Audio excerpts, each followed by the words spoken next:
আসসালামু আলাইকুম, সবাই কেমন আছেন? আশা করি সবাই অনেক ভালো আছেন।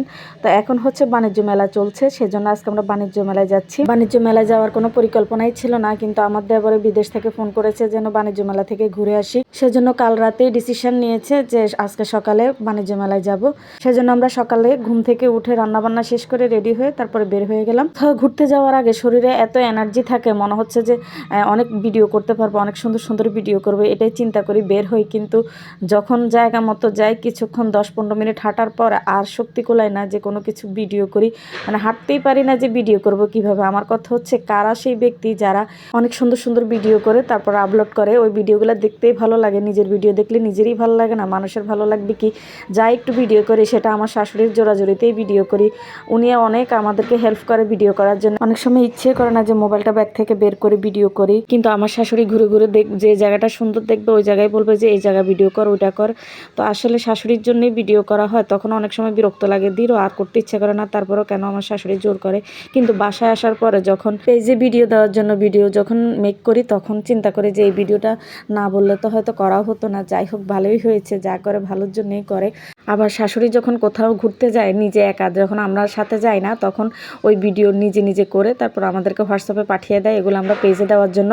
আসলে যে কোনো কিছু করার জন্য পরিবারের সাপোর্ট অনেক ইম্পর্টেন্ট। যখন বাড়িতে যাই তখন আমার মাও এরকম করে, অনেক কষ্ট করে, এবং আমরা কিছু একটা করি, ভালো কিছু করতে যেন পারি, সেই জন্য কত চেষ্টা, কত হেল্প করে। বাণিজ্য মেলায় অনেকক্ষণ ঘুরতে ঘুরতে তারপর একটা দেখতে পেলাম বিদেশি ঘর। বিদেশি ঘরটার ভিতরে ঢুকলাম এবং বিদেশি ঘরটা ভালোই লাগলো। আমরা যখন কোথায় ঘুরতে যাই, বাইরে যত কিছুই খাই না কেন, আচার দেখলে আমার খেতে ইচ্ছে করবেই। মানে আচার দেখলে ওইখানে আমি দাঁড়াবোই অবশ্যই। আচার আমার খুব পছন্দের একটা জিনিস, কিন্তু যখনই কিনতে গেলাম তখনই দেখলাম যে এই ঘরটার ভিতরে মাছি বসে আছে। পরে আর কিনতে পারিনি, মানে খাওয়ার ইচ্ছা ছিল বাট খেতে পারিনি মাছি দেখে।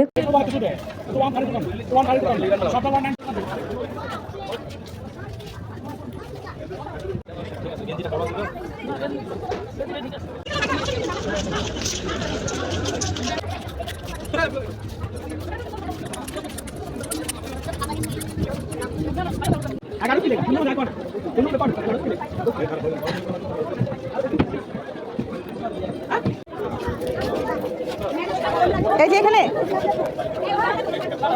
এই যে এই মেশিনটা কত?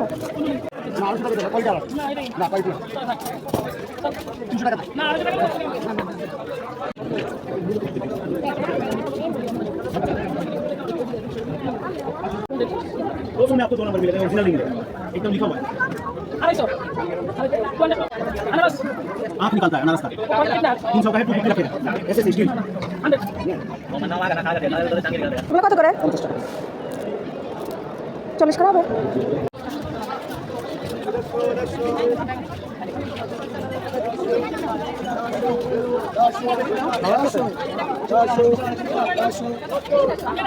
বাণিজ্য মেলায় আমরা বেশিক্ষণ ঘুরতে পারিনি। আসলে সব সাইডে যাওয়া তো সম্ভব না, কারণ হচ্ছে সব সাইড আমরা বুঝতেও পারি না যে আসলে কোন দিকে যাব, কোন দিকে কি করব।